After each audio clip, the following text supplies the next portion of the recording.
welcome back to Teaching Them. I'm Michael Keentz, and I have a lesson for you today. It's actually a game, and it's based on the traditional game of red light, green light. If you ever played red light, green light, you know that you have a person who stands at the finish line, and they are the caller, and they say red light, green light. Usually they do it either with their eyes closed or turned away, and so they'll say green light when they're turned away, and people can run from the start line to the finish line, and then they'll turn around real fast, or they'll open their eyes and they'll say red light, and people have to stop and freeze. So I'd like to kind of take that game and use it to teach a biblical principle, which is that we have to wait on God for his direction. And that sometimes he may even tell us what he wants us to do, but he may be saying, not yet. I'm just planting the vision in your hearts so that you know that this is what I want you to do. There are a couple of different Bible stories you can use to illustrate this. The one that I'm going to be using is Moses, but also comes to mind is David, and how David with his army of mighty men, he would go out and he would fight, but he would bring the ephod and he would say, God, should we go up against the enemy? And God would say, yes. Or sometimes God would say, wait until you hear the wind in the trees. Or he would say, no, don't go up right now, but do this instead. And so David was very good at red light, green light. Like he knew, ask God, find out what he wants me to do. But the story I want to highlight today is from Moses. When Moses was a relatively young man, about 40 years old, we're told. When he was about 40 years old, he went out to kind of see the Hebrews in their slave condition as he was in the court of Pharaoh. And as he did, he noticed that, or he saw that this one Hebrew slave was being beaten by an Egyptian. And so he took justice into his own hands and he killed the Egyptian. He buried him in the sand. But the very following day, he heard that this was public news. Even Pharaoh knew about it, and Pharaoh wanted him dead. So he had to run for his life. He ran far away into Midian, and in Midian, he made a life there for himself and probably thought God was done with him. And when he got to Midian, he became a shepherd. He got married. He had 2 sons, and he lived there for 40 years. So now he's 80 years old, and he probably thinks, my life is over in terms of what God could do with me. I had big plans, but God didn't use me in the way that I thought he would. But then he sees the burning bush and he finds out God does want him to rescue the Israelites, just not in the way that he chose to do it 40 years before. See, he had a vision for, I'm the one that God is going to use to rescue the Israelites, but he took it in his own hands and he murdered the Egyptian without asking God, what would you have me do in this situation? I see a problem. My heart is to fix it, which was good and godly. And that is what God wanted him to do, is to rescue the Hebrews. But he didn't want him to do it that way, and he didn't want him to do it at that time.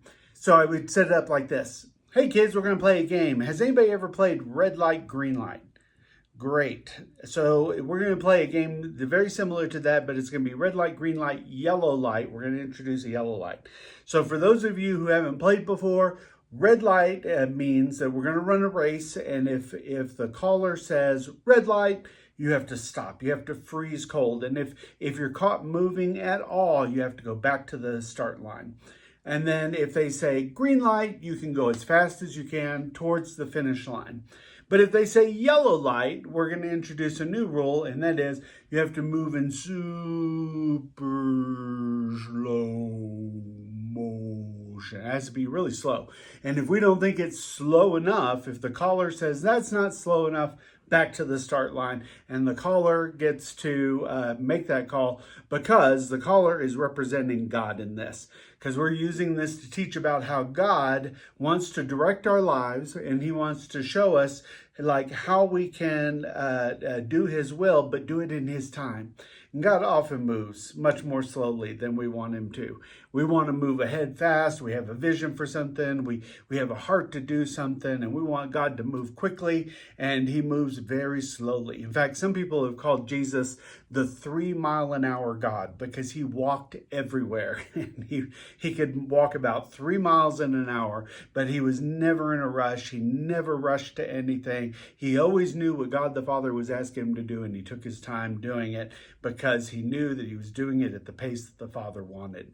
So we're going to practice going at God's speed, and the collar is going to represent God. And I have a little sign here. So teachers, I created this sign. You don't have to do this. They can just say red light, yellow light, green light. That's sufficient. They don't even have to close their eyes. They can just go red light, green light, yellow light, whatever they want to do. But you could give them a sign. So I made a sign that has a green side, a yellow side, and a red side.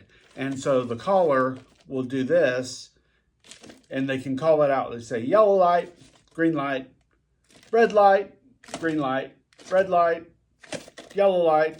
And so those are the commands that everybody has to follow and watch for. So make the sign if you want to. It's just some colored sheets of paper and a little cardboard in the back to back it up, and a cardboard handle. But you don't have to have that in order to play the game. They can just call it. So I would have them all line up on the start line, and then I would have them go. And whoever gets to the finish line first then gets to be the caller, gets to be God in this circumstance. And then after you played a couple rounds and you're ready to kind of wrap it up, before you run the last round, make sure to tell them, hey, this is going to be the last round. So whoever wins, you don't get to be the caller next time, because they'll get real disappointed if they win and then they don't get to be the caller. So I would tell them that. Then I bring them all together, and I have some debrief questions. So if you go to www.teachingthem.org, you can find the lesson. You can print it out. It has some debrief questions. Also has a rhyme time in there. A rhyme time is just something that I use to reinforce the lesson, the main point of the lesson, with a rhyme that's easy and very sticky for their brains. So www.teachingthem.org. But if you want to just run this on your own, you don't actually need the lesson. You can just do it. I encourage you to give it a try. Leave me some comments. Let me know how it goes. And I hope you'll use it. Have a great one. God bless you.